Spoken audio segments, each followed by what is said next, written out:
કેમ છો દોસ્તો? આજે મને મારી એક સિસ્ટરે પ્રશ્ન પૂછ્યો કે ઋષિ, હું પતલી છું અથવા તો મારું બોડી વેટ અપ એજ અને મારા બોડી વેટ અને હાઇટ પ્રમાણે BMIના નોર્મલ રેન્જમાં આવે છે, છતાં પણ મને કોલેસ્ટ્રોલ બતાવે છે. તો એવું પોસિબલ છે?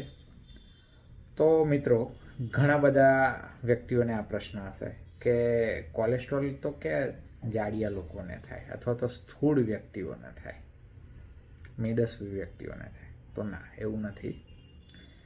એના ઘણા બધા કારણો છે.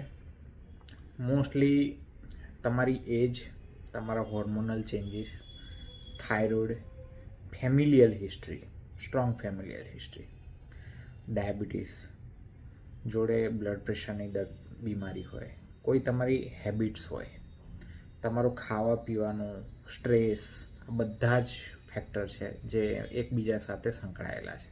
So it's a multifactorial. તો એવી જરૂરી નથી કે કોઈ જ વ્યક્તિને કે જે પતલો હોય એને કોલેસ્ટ્રોલ ના આવી શકે અને ખાલી સ્થૂળ અથવા મેદસ્વી વ્યક્તિને જ કોલેસ્ટ્રોલ આવી શકે. ચાલો, થેન્ક યુ.